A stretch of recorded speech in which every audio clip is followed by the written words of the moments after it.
Film निदेशक राज शांडिल्य से मिले सीएम धामी। अभिनेता राजकुमार तृप्ति डिमरी ने की मुलाकात। मुख्यमंत्री आवास दून में हुई खास मुलाकात। प्रत्याशियों के नामांकन 22 से 27 मार्च के बीच संभव। चुनाव प्रबंधन समिति की हुई बैठक।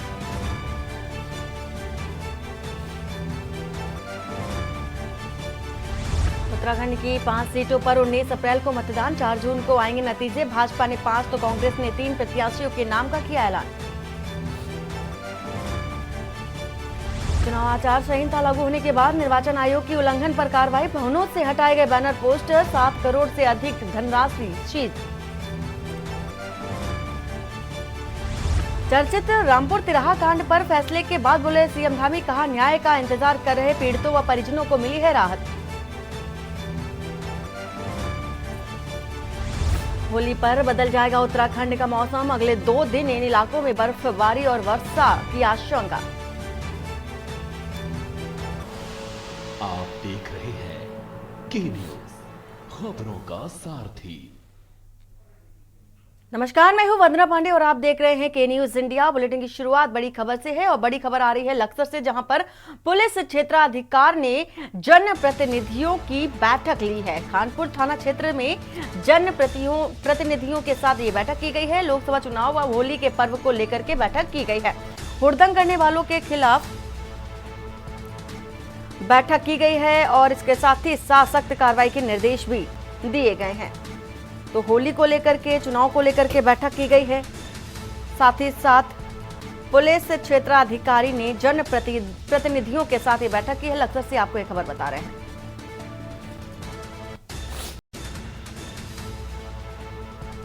तो लोकसभा चुनाव और होली के पर्व को लेकर के बैठक की गई है। जनप्रतिनिधियों के साथ ये बैठक की गई है।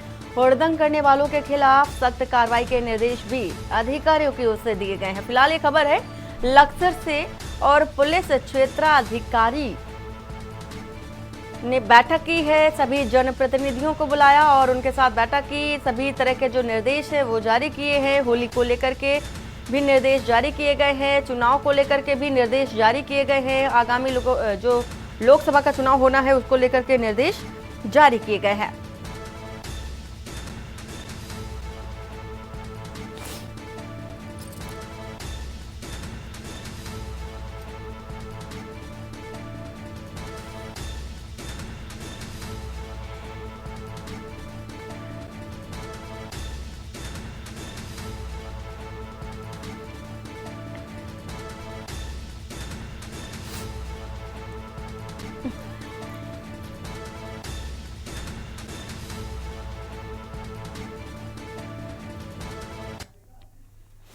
मुख्यमंत्री पुष्कर सिंह धामी से मुख्यमंत्री आवास देहरादून में अभिनेता राजकुमार राव और अभिनेत्री तृप्ति डिमरी और निदेशक राज शांडिल्य ने मुलाकात की। मुख्यमंत्री ने फिल्म से जुड़े सभी कलाकारों का स्वागत करते हुए कहा है कि उत्तराखंड में फिल्म शूटिंग के लिए बेहतर वातावरण बनाने का जो सरकार है निरंतर प्रयासरत है और इसके लिए राज्य की फिल्मकारों के अनुकूल प्रदेश में फिल्म नीति तैयार की गई है। प्रदेश में शूटिंग के लिए देश व दुनिया के सुंदर व अच्छे गंतव्य भी हैं।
गढ़वाल लोकसभा सीट से भाजपा के प्रत्याशी घोषित होने के बाद पहली बार कोटद्वार पहुंचे अनिल बलूनी का भाजपा कार्यकर्ताओं ने जोरदार स्वागत किया। कौड़िया से लेकर झंडा चौक तक इस दौरान भाजपा कार्यकर्ताओं द्वारा रोड शो का आयोजन किया गया, जिसमें सैकड़ों की संख्या में भाजपाइयों ने हिस्सा लिया। और इस दौरान पूर्व मुख्यमंत्री और हरिद्वार लोकसभा सीट से भाजपा प्रत्याशी त्रिवेंद्र सिंह रावत, गढ़वाल लोकसभा सीट के सह प्रभारी हेमंत द्विवेदी और इनके साथ ही बड़ी संख्या में भाजपा नेता भी शामिल हुए।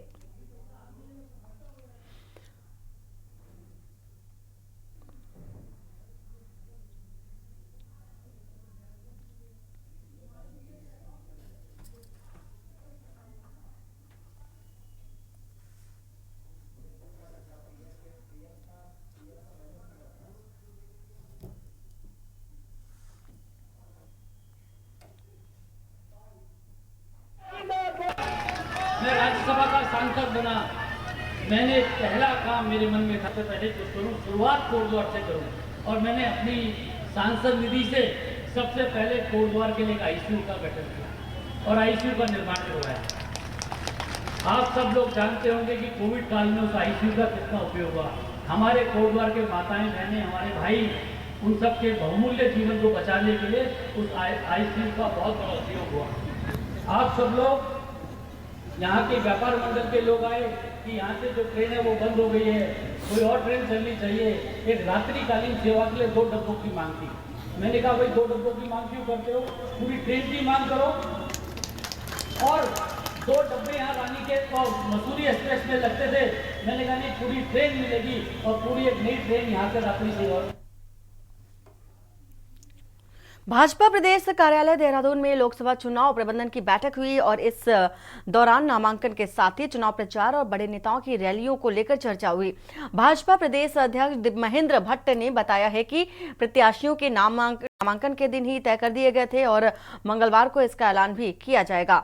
बैठक के दौरान चुनाव प्रचार में तेजी लाने के साथ ही हर वर्ग से संपर्क के निर्देश दिए गए। इसके साथ ही चुनाव प्रचार में राज्य संगठन के साथ ही बूथ और पन्ना स्तर तक समन्वय बनाने और बूथ स्तर पर छोटी बैठकों का आयोजन करने के निर्देश भी दिए गए। इस दौरान धामी सरकार के 2 साल पूरे होने के अगले माह पार्टी के स्थापना दिवस सहित कई कार्यक्रम आयोजित किए जाने हैं और इसके साथ ही साथ आज यह सूची केंद्रीय नेतृत्व को भेज दी जाएगी। देखिए, हम बहुत आभारी हैं उत्तराखंड की देवतुल्य जनता का, माताओं बहनों का, बुजुर्गों का, नौजवान साथियों का, जिन्होंने उत्तराखंड के आम चुनाव में 2022 में हमारे प्रधानमंत्री आदरणीय नरेंद्र मोदी जी के नेतृत्व में, उनके मार्गदर्शन में हमारे उत्तराखंड के अंदर एक इतिहास बनाया, एक मिथक तोड़ा, एक परिपाटी बदली और सरकार में हमको लेकर आए। और जो भी हमने संकल्प उत्तराखंड की जनता के समक्ष रखे थे, उन सभी संकल्पों को हम आगे बढ़े हैं। बहुत सारे संकल्प, बहुत सारे वायदे हमने पूरे किए हैं। डबल इंजन की सरकार तेजी से आगे बढ़ी है और उसी का आज परिणाम है कि अभी पूरे राज्य के अंदर हमने अनेक मातृशक्ति के कार्यक्रम किए। मातृशक्ति उत्सव हर जिले में हुए और उनमें हजारों हजार की संख्या में हमारी बहनों ने भाग लिया और राज्य सरकार का कहीं ना कहीं प्रोत्साहन किया, हमारी पार्टी का भी प्रोत्साहन कर रहे हैं। देखिए, आज हमारी चुनाव प्रबंधन टोली की बैठक थी और उस बैठक में हमने 3-4 प्रकार के कार्यक्रम तय किए। एक तो हमारे संगठनात्मक कार्यक्रम है, 6 अप्रैल को भारतीय जनता पार्टी स्थापना दिवस है, 14 अप्रैल को अम्बेडकर जी की जयंती है और 23 मार्च को माननीय हमारी सरकार के 2 वर्ष का कार्यकाल पूर्ण हो रहा है। उन कार्यक्रम की रचना हम बूथ स्तर तक किस रूप में बनाते हैं, उसकी हमने चर्चा की। सभी प्रत्याशियों की नामांकन तिथि तय हो चुकी है, वो हम कल प्रेस विज्ञप्ति के माध्यम से आप तक पहुंचाएंगे। माननीय मुख्यमंत्री सभी प्रत्याशियों के नामांकन में उपस्थित रहेंगे। केंद्रीय नेतृत्व भी कोई आएंगे, जिसकी जानकारी भी यथा समय हम आप सब तक पहुंचाएंगे। इसके साथ साथ अब हमारा मुख्य काम प्रदेश अध्यक्ष से लेकर बूथ अध्यक्ष पन्ना प्रमुख बनेगा। देहरादून में लोकसभा चुनाव के लिए पीठासीन अधिकारियों को निम्बूवाला स्थित पर्यटन विभाग के प्रेक्षागृह में प्रशिक्षण दिया गया और जिला निर्वाचन अधिकारी डॉक्टर सोनिका ने पीठासीन अधिकारियों को स्पष्ट निर्देश दिए कि वे चुनाव पूर्व प्रशिक्षण में बताई जा रही बातों का चुनाव के दौरान पूरा ध्यान रखें। ईवीएम के संचालन से लेकर लिफाफों को सील करने तक ये तय प्रक्रिया का पालन करें और साथ ही पोलिंग पार्टी में शामिल अधिकारी और कर्मचारी किसी भी राजनीतिक दल, प्रत्याशी के अभिकर्ता, किसी अन्य व्यक्ति, संस्था से कोई सामान, वाहन या अन्य वस्तु न ले। मतदान पार्टी को आवंटित वाहन से ही पोलिंग बूथ पर पहुंचे और उसी वाहन से वापस भी लौट आए।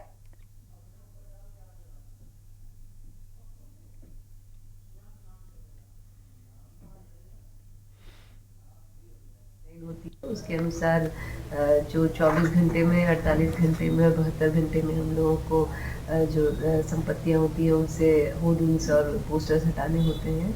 उसके अलावा भी डेली रिपोर्टिंग हमारी चलती है। हमारा एनसीसी का सेल, हमारा सीविजिल का सेल और जो हमारा कंट्रोल रूम है वो एक्टिवेटेड है, जिस दिन से अनाउंसमेंट हुआ है। और आज हमारे जो पोलिंग पार्टीज़ हैं, जो पोलिंग पर्सनल्स हैं, उनकी पहली ट्रेनिंग चल रही है गढ़ी कैंट में। और वहाँ पे ईवीएम्स की हैंड्स ऑन ट्रेनिंग प्लस जो हमारे डिटेल किस तरह से पोलिंग बूथ पे इलेक्शन कराना है उसकी ट्रेनिंग दी जा रही है। और संयुक्त मुख्य निर्वाचन अधिकारी नमामि बंसल ने सचिवालय देहरादून स्थित मीडिया सेंटर में आदर्श आचार संहिता और लॉ एंड ऑर्डर के संबंध में मीडिया कर्मियों के साथ प्रेस ब्रीफिंग की। और संयुक्त मुख्य निर्वाचन अधिकारियों ने बताया है कि आदर्श आचार संहिता लागू होने के बाद से प्रदेश के प्रत्येक जनपद में शराब एवं कैश सीजर की कार्रवाई लगातार गतिमान है। इसके साथ ही बीते 24 घंटे में लगभग 40,000 भवनों से पोस्टर बैनर हटाए गए हैं। और वहीं प्रदेश में 1 मार्च से 16 मार्च तक 7 करोड़ रुपए से अधिक का नकद राशि और अवैध शराब, मादक पदार्थ को सीज किया गया है।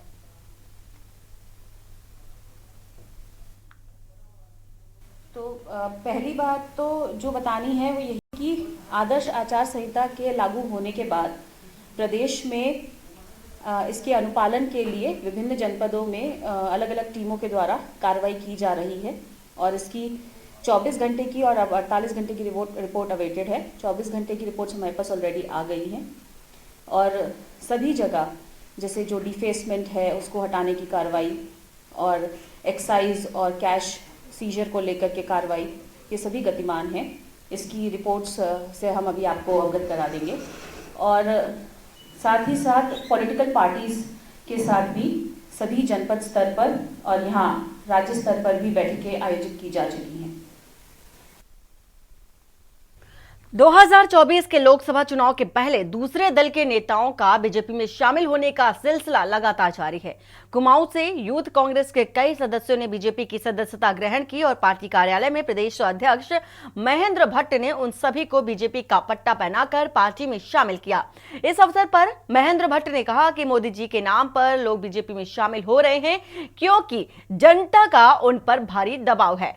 साथ ही उन्होंने कहा कि कांग्रेस विधायक राजेंद्र भंडारी को बीजेपी में शामिल होने पर कहा है कि उनके भाजपा में शामिल होने से पौड़ी लोकसभा में कांग्रेस मुक्त लोकसभा हो गया है।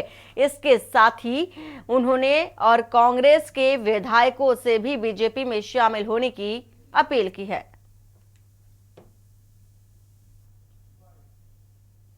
धामी जी के कार्यों का आकर्षण है और मैं पहले दिन से इस बात को कह रहा हूं कि जब समाज के बीच में विपक्षी दल के व्यक्ति जनता के बीच में विरोध का विषय बचता नहीं है और जब मोदी जी विरोध की बात होती है तो जनता उसका विरोध करती है, तो मोदी जी के कार्यों का प्रभाव है कि जनप्रतिनिधियों में बहुत बड़ा जन दबाव है और वही जन दबाव जो है सबको भारतीय जनता पार्टी को आकर्षित कर रहा है। और मुझे बताते खुशी है कि लगभग 1,000 नहीं ज़्यादा इसमें 11,000 समथिंग की हमारी दूसरे दलों लोगों की संख्या बन चुकी है। कल विधिवत आंकड़ा कल जारी कर देंगे।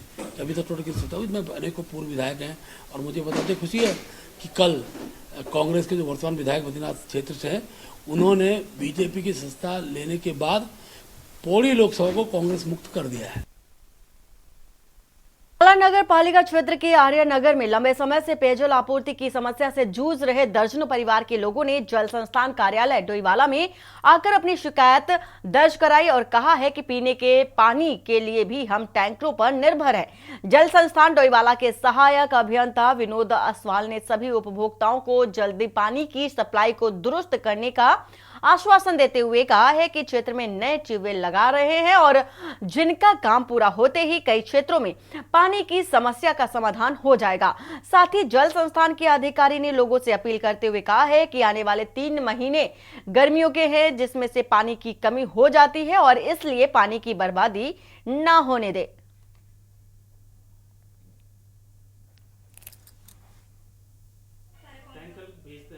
आर्य नगर जो क्षेत्र है वार्ड नंबर 3 में जो है ये लाभान्वित होता है बैल मंडी ट्यूबवेल से और वर्तमान में जो है बैल मंडी से लेकर हरिद्वार रोड तक की जो बसावट है वहाँ पे काफ़ी मात्रा में जनसंख्या में अप्रत्याशित वृद्धि हुई है, जिस कारण जो बैल मंडी से ट्यूबवेल था उसका जो वहाँ का जो पानी का प्रोडक्शन है उसके लिए पर्याप्त नहीं हो पा रहा है, तो जिसको विभाग ने संज्ञान में लिया और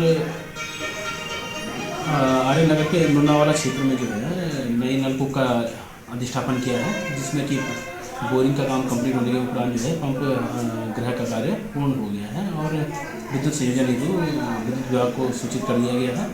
और हमारा प्रयास रहेगा कि जो हमारा ग्रीष्मकाल के जो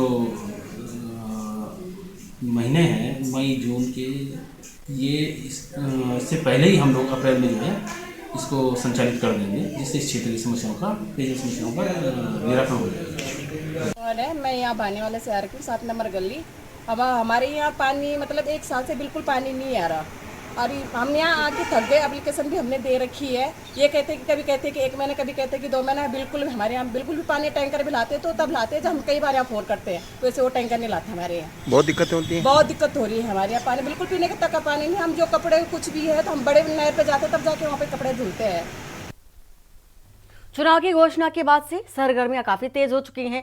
वही वृंदावन से रुड़की पहुंचे स्वामी सदगुरु रितेश्वर महाराज ने कहा है कि भाजपा की सरकार देश में तीसरी बार बनने जा रही है और इसका मुझे पूर्ण विश्वास है। उन्होंने कहा कि जो चीजें हमने खो दी थी वो प्राचीन संस्कृति हमारे पास वापस आ गई और भारत विश्व गुरु कब बनेगा ये पता नहीं, लेकिन यदि प्रयास जारी रहेगा और कहीं भी फिसले नहीं तो निश्चित तौर पर भारत सनातन संस्कृति का झंडा जरूर लहराएगा। उन्होंने कहा कि जब भारत विश्व गुरु बनेगा तो 8 अरब लोग खुश होंगे, इसलिए भारत का विश्व गुरु बनना जरूरी है और जल्द ही बन जाएगा।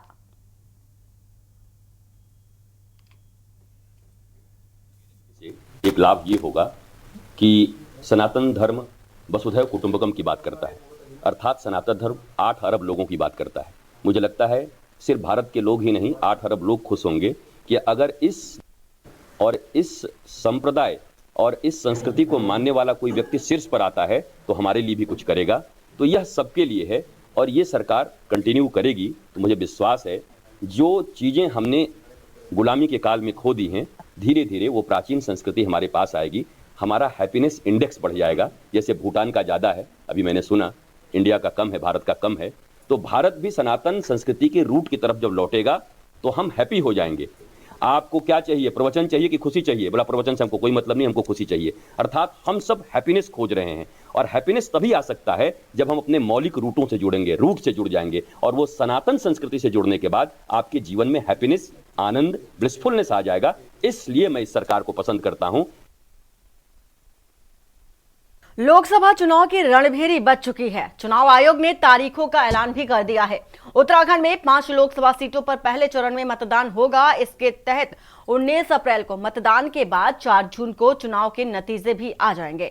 राज्य की 5 लोकसभा सीटों को जीतने के लिए भाजपा कांग्रेस ने पूरी ताकत लगा रखी है। हालांकि भाजपा चुनावी तैयारियों के लिहाज से काफी आगे है। इसके साथ ही भाजपा अपने विरोधी दलों पर भी नेताओं को शामिल कराने के मामले में भारी पड़ गई है।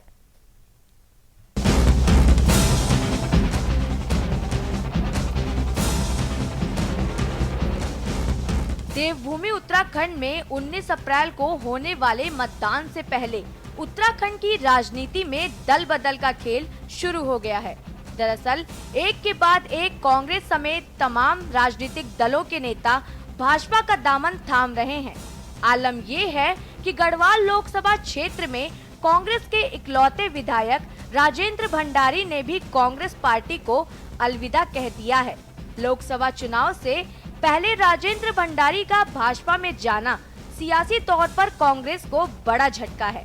आपको बता दें कि बीते विधानसभा चुनाव में बद्रीनाथ सीट पर राजेंद्र भंडारी ने भाजपा के प्रदेश अध्यक्ष महेंद्र भट्ट को हराकर विधायक बने थे। 14 विधानसभा क्षेत्र समेटने वाली गढ़वाल लोकसभा सीट में भंडारी कांग्रेस के एकमात्र विधायक थे, लेकिन अब राजेंद्र भंडारी ने नरेंद्र मोदी के कार्यों से प्रभावित होकर भाजपा में शामिल होने का दावा किया है।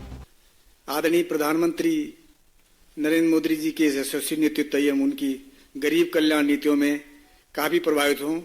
उनके नेतृत्व में पूरे देश में विकास की अविरल यात्रा चल रही है।